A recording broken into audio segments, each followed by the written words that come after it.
சீடியை கொடுத்துட்டான். ஒன்றும் பயப்படாதா, அந்த சீடியில் எதுவும் இருக்காது. என்ன ஆதாரம் எதுவுமே இல்லைன்னு ஜட்ஜே கேட்கப்படுறாரு பாரு.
யுவர் ஆனர், இந்த வீடியோ ஆதாரத்தின் மூலம் எனது கட்சிக்காரர் நிரபராதி என்றும் அவரை இந்த வழக்கில் சிக்க வைக்க சதி நடந்திருப்பதும் தெளிவாக தெரிகிறது. இந்த சதிக்கு பின்னால் இருப்பது அம்பத்தூர் ராஜசேகரும் அவரது பினாமி சங்கரலிங்கமும் தான் என்பது இந்த வீடியோ ஆதாரம் மூலமாக தெளிவாக தெரிகிறது. எனவே எனது கட்சிக்காரரை நிரபராதி என்று விடுதலை செய்து மற்ற குற்றவாளிகளுக்கு தக்க தண்டனை வழங்கும்படி தாழ்மையுடன் கேட்டுக்கொள்கிறேன். எதிர்த்தரப்பு வழக்கறிஞர் அவர் சொன்னது அத்தனையும் உண்மை என்பதற்கான நீங்கள் கேட்ட ஆதாரத்தை ஒப்படைத்திருக்கிறார். இதற்கு நீங்கள் என்ன பதில் சொல்கிறீர்கள்? யுவர் ஆனர், இதில் நான் சொல்வதற்கு ஒன்றுமில்லை.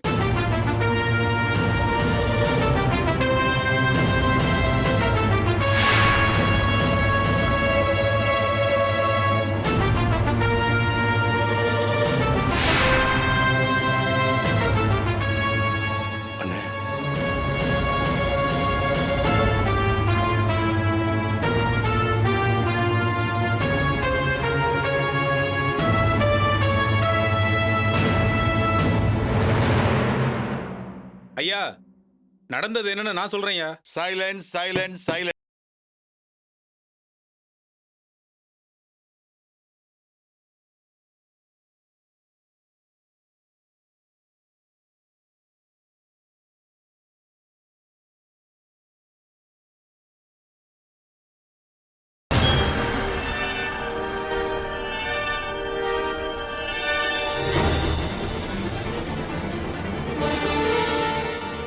ஐயா, அந்த வீடியோ ஆதாரத்தில் இருக்கிறது நான் தான் ஐயா. எனக்கும் டாக்ஸி டிரைவர் கண்ணனுக்கும் கொடுக்கல் வாங்கல கொஞ்சம் பிரச்சனை இருந்தது. அந்த கண்ணை என்கிட்ட வாங்கின பணத்தை திருப்பி கொடுக்காம ஏமாத்திட்டு இருந்தான். அதை கேட்கும் போது நடந்த பிரச்சனையில நாங்க அடிச்சு அவன் இறந்துட்டான்யா.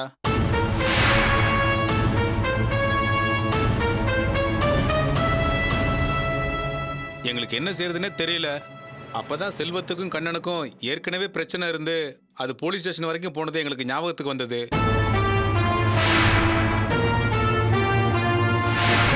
பழிய செல்வத் மேல போட்டுட்டு நாங்க தப்பிச்சிடலான்னு சங்கர்லிங்க ஐயா காரை யூஸ் பண்ணி கண்ணம்பாடிய செல்வன் செட்ல இருந்த கண்ணன் கார் டிக்கிலேயே மறைச்சி வச்சேன்யா.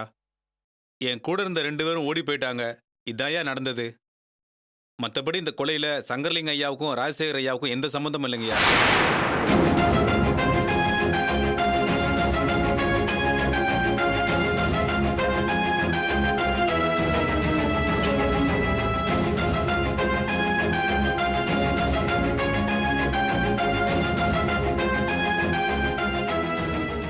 இந்த வழக்கில் அமைச்சர் வீட்டு கண்காணிப்பு கேமராவில் இருந்து எடுக்கப்பட்ட வீடியோ ஆதாரத்தை முக்கிய சாட்சியாக ஏற்றுக்கொண்டு குற்றம் சாட்டப்பட்ட செல்வம் நிரபராதி என தீர்மானித்து இந்த கோர்ட் அவரை விடுதலை செய்கிறது.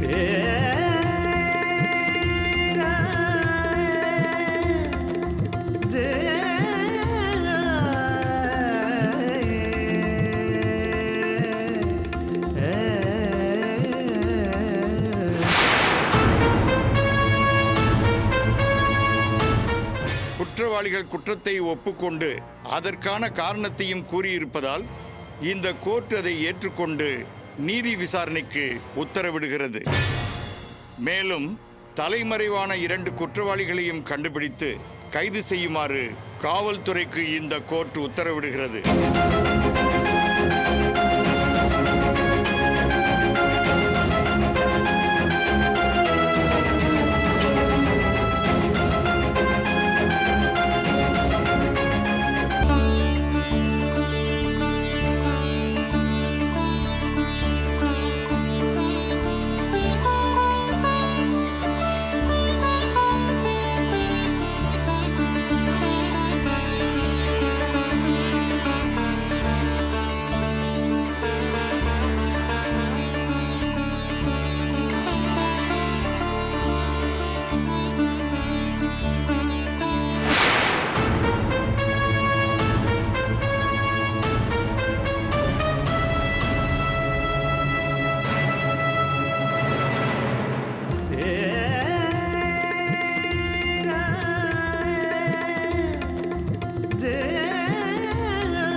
தினா, இது வரைக்கும் என் சர்வீஸ்ல எத்தனையோ பேருக்கு விடுதலை வாங்கி கொடுத்துருக்கேன்.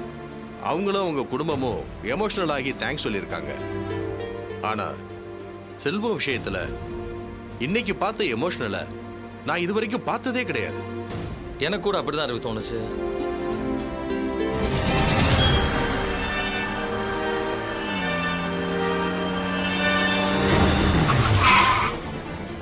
யாரா அறிவு கேட்டவன்? எங்க வந்து வண்டி நிறுத்துறான்? டேய் முட்டாள்!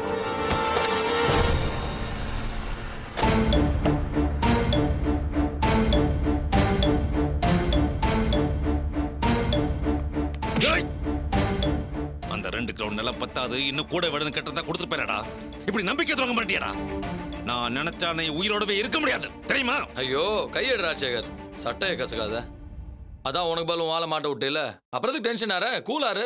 நான் உள்ள போனா என்ன, எங்க ஆளுங்க உள்ள போனா என்ன, எல்லாம் ஒண்ணுதானா? எதுக்கா என்ன நம்ப வச்சு கழுத்தறுத்த?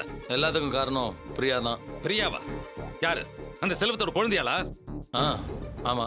அவளுக்கு இதுக்கு என்ன சம்பந்தம்? நம்ம டீல் அவளுக்கு எப்படா தெரியும்? இந்த பாரு, உனக்கு தெரியுமா தெரியாதான்னு எனக்கு தெரியாது.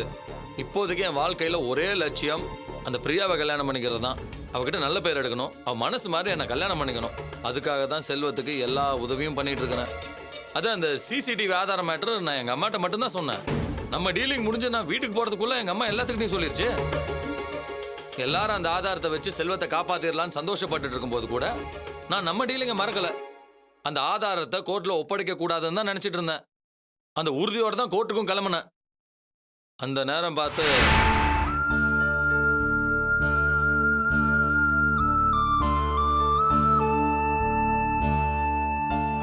தீனா, என்ன என்னடா ரெடி ஆயிட்டியா? ரெடி ஆயிட்டு இருக்கமா? என்னடா பொம்பளை, நானே சீக்கிரம் ரெடி ஆயிட்டேன். இவ்வளவு நேரம் பண்ணிட்டு இருக்க, சீக்கிரம் வா. நான் வரேன்.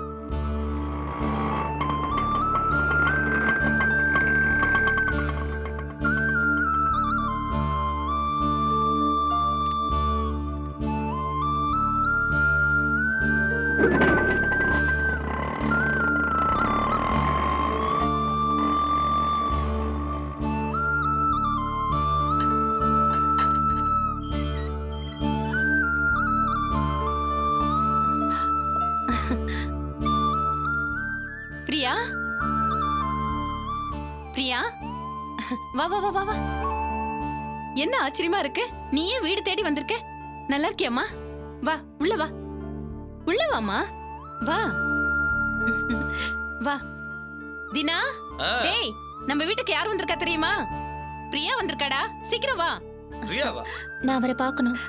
தினா உள்ளதாமா இருக்கான்.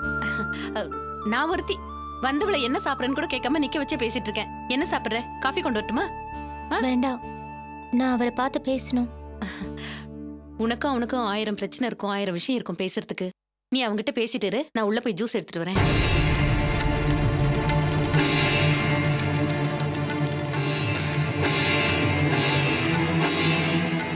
Priya, Priya, what a surprise. இப்பதான் கோர்ட்டுக்கு கிளம்பிட்டே இருக்கேன், அதுக்குள்ள நீ வந்திருக்கிற. நான் உங்ககிட்ட கொஞ்சம் பேசணும். பேசலாமே, கம் வா. சொல்லு பிரியா, என்ன விஷயம்? கல்யாண விஷயமா தானே வந்திருக்கிற? உனக்கு எப்ப சம்மதமோ சொல்லு, அதுக்கு தான் வெயிட் பண்ணிட்டு இருக்கிறேன். கல்யாண விஷயம் பத்தி பேசுறதுக்காக வரல, இன்னைக்கு நீ கோர்ட்ல நடந்துக்க போற விதத்தை பத்தி பேசுறதுக்காக வந்திருக்கேன்.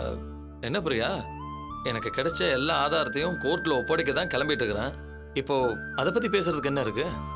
நீ சிசிடிவி ஆதாரத்தை கோர்ட்ல ப்ரொடியூஸ் பண்ண போறதில்லைன்னு எனக்கு தெரியும். என்ன பிரியா சொல்ற? நேத்து நைட்டு நீயும் அண்ணியும் மொட்டை மாடியில தனியா பேசிக்கிட்டு இருந்ததை நான் கேட்டேன். நைட்டு நீ வீட்டுக்கு வந்திருந்த போது செல்வமாமா கேஸ் விஷயமா எல்லாரும் சந்தோஷப்பட்டுட்டு இருந்தாங்க. அப்போ அண்ணி முகத்துல நான் குழப்பத்தை பார்த்தேன். அது மட்டும் இல்ல, நீயும் லாயரும் அடிக்கடி ஒருத்தர் பார்த்துட்டு இருந்தீங்க, அதையும் நான் கவனிச்சேன். ஆனா அப்ப நான் அதை பெருசா எடுத்துக்கல. அதுக்கப்புறம் நீயும் அண்ணியும் தனியா மொட்டை மாடியில பேசுறதுக்காக போயிட்டீங்க. உங்களை சாப்பிட கூப்பிடுறதுக்காக நான் மாடிக்கு வந்தேன். அப்பதான் தெரிஞ்சது நீ ராஜசேகர்கிட்ட விலை போயிட்டேன்னு. சிசிடிவி ஆதாரத்தை இன்னைக்கு கோர்ட்ல ஒப்படைக்க மாட்டேன்னு சொல்லி சந்தோஷப்பட்டுட்டு இருந்தேன். அதை கேட்டு நான் அதிர்ச்சி ஆயிட்டேன். அதுக்குள்ள எங்க அம்மா கூப்பிட்டாங்க. நானும் எதுவும் தெரிஞ்ச மாதிரி காமிச்சிக்காம உன்னை சாதாரணமா கூப்பிட்டு போயிட்டேன். நீயும் கீழே வந்து சாப்பிட்டு போயிட்ட. இந்த விஷயத்தை தெரிஞ்சேன்னா யாருக்கிட்டயும் சொல்ல முடியாம மரண அவஸ்தையோட நைட்டு ஃபுல்லா தூங்கல. செல்வ மாமா ரொம்ப நல்லவரு. அவரை எப்படியாவது காப்பாத்தி வெளியே கொண்டு வரணும்னு நான் தவிச்சேன். லாப நஷ்டம் கணக்கு போட்டு நீ கண்டுபிடிச்ச ஆதாரத்தை எங்க கோர்ட்ல ஒப்படைக்காம செல்வ மாமாவை நிரந்தரமா உள்ள வச்சிருவியோங்கிற பயத்துலதான் வீட்டுல கூட யாருக்குமே தெரியாம உன்னை பார்க்கணும்னு நான் இங்க வந்திருக்கேன். தயவு செஞ்சு உன் முடிவை மாத்திக்க. எப்படியாவது செல்வ மாமாவை காப்பாத்து. நீ கண்டுபிடிச்ச ஆதாரத்தை எல்லாத்தையும் கோர்ட்ல ஒப்படைச்சிரு. உன்னை கெஞ்சி கேட்டுக்கிறேன். என்ன தீனா அமைதியா இருக்கு? சரின்னு சொல்லு. எப்ப நீ எனக்கு துரோகம் பண்ணி என்ன வேண்டான்னு தூக்கி போட்டியோ அந்த நிமிஷத்துல இருந்து நான் உன்னை மனுஷனாவே மதிக்கிறது இல்ல. அதுக்கப்புறம் எத்தனையோ தடவை என் பின்னாடி அலைஞ்சிருக்க. அப்பெல்லாம் கண்டுக்காதனா இன்னைக்கு உன் வீடு தேடி வந்திருக்கன்னா செல்வ மாமா மேல எவ்வளவு மரியாதை வச்சிருக்க, என் அக்கா வாழ்க்கை மேல எவ்வளவு அக்கறை வச்சிருக்கங்கிறது உனக்கு புரிஞ்சிருக்கும். தயவு செஞ்சு உன் முடிவை மாத்திக்க. கோர்ட்ல எல்லா ஆதாரங்களையும் ஒப்படைச்சிடு. நான் வேணா உன் காலில் விழுறதெல்லாம் வேணாம். ஓகே, நீ என்ன நல்லவனா நினைச்சிட்டு இருக்கேன்னு நினைச்சு நான் தப்பு கணக்கு போட்டேன். இட்ஸ் ஓகே, பரவாயில்ல. ஆதாரத்தை ராஜசேகர் கிட்ட ஒப்படைச்சா ரொம்ப நாளா இழுத்துட்டு இருக்கிற என்னோட 10 கிரவுண்ட் நில பிரச்சனை தீந்துரும். 2 கிரவுண்ட் இடம் எனக்கு ஃப்ரீயா கிடைக்கும். இதை விட லாபமா ஏதாவது கிடைச்சா ஆதாரத்தை நான் கோர்ட்ல ஒப்படைக்கிறதுக்கு தயார். சொல்லு, ஆதாரத்தை கோர்ட்ல ஒப்படைக்கிறதால எனக்கு என்ன லாபம்னு சொல்லு. அதுக்கப்புறம் நம்ம டீல பேசலாம். ஏன்னா என்னை பொறுத்த வரைக்கும் பிஸ்னஸ் இஸ் பிஸ்னஸ். ராஜசேகர் கிட்ட பேசினதும் பிஸ்னஸ் தான், இப்போ உங்ககிட்ட பேசிட்டு இருக்கிறதும் பிஸ்னஸ் தான். நான் இவ்வளவு தூரம் கெஞ்சி கேட்டும் நீ இன்னும் லாப நஷ்ட கணக்கு பார்த்துட்டு இருக்கியே, என்னால என்ன பண்ண முடியும்? நீ நினைச்சா முடியும் பிரியா. செல்வத்தை காப்பாற்ற முடியும், உன் அக்கா வாழ்க்கையை காப்பாற்ற முடியும். எல்லாம் உன் கையில தான் இருக்கு. என் கையில என்ன இருக்கு? எப்படியாவது உன்னை கெஞ்சி உன் கையில காலில் விழுந்தாவது எங்க மாமாவை காப்பாத்தணும்னு தான் நான் வந்திருக்கேன். நீ ஒன்றும் கையில காலில் எல்லாம் விழ வேண்டியதே இல்லை. கௌரவமா விட்டு கொடுத்தினாலே போதும். எதை விட்டு கொடுக்கணும்? உன் பிடிவாதத்தை விட்டு கொடுத்து என்னை கல்யாணம் பண்ணிக்க சம்மதிச்சுனா போதும். உன் டீலுக்கு நான் ஒத்துக்கிறேன். சொல்லு பிரியா, உங்க மாமாவோட வாழ்க்கை, உன் அக்காவோட வாழ்க்கை, உங்க மொத்த குடும்பத்தோட நிம்மதி சந்தோஷம், இது எல்லாத்துக்கும் ஒட்டு மொத்த வேலை அந்த ஆதாரம். அந்த ஆதாரத்தோட வேலை நீ என்ன கல்யாணம் பண்ணிக்கிறது தான். என்ன சொல்ற?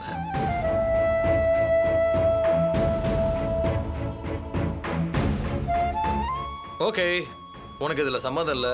உன் அக்கா மாமாவோட வாழ்க்கை மேல அக்கறை இல்லை. நான் அந்த ராஜசேகர் கொடுத்த வாக்கை காப்பாத்தினாலாவது அட்லீஸ்ட் அந்த இடமாவது மிஞ்சம். அம்மா அதை சாப்பிட கொடுப்பாங்க, சாப்பிட்டு கிளம்பு. தினா, நான் கல்யாணத்துக்கு சம்மதிக்கிறேன். என்ன? உன்னை கல்யாணம் பண்ணிக்க சம்மதம்னு சொன்னேன். எல்லா ஆதாரத்தையும் கோர்ட்ல ஒப்படைச்சதுக்கு அப்புறம் பேச்சு மாற மாட்டே. என் வார்த்தையில உனக்கு நம்பிக்கை இல்ல, அப்படிதானே? என் கூட வா.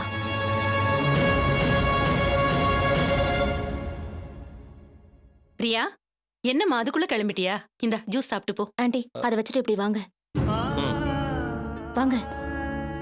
வா.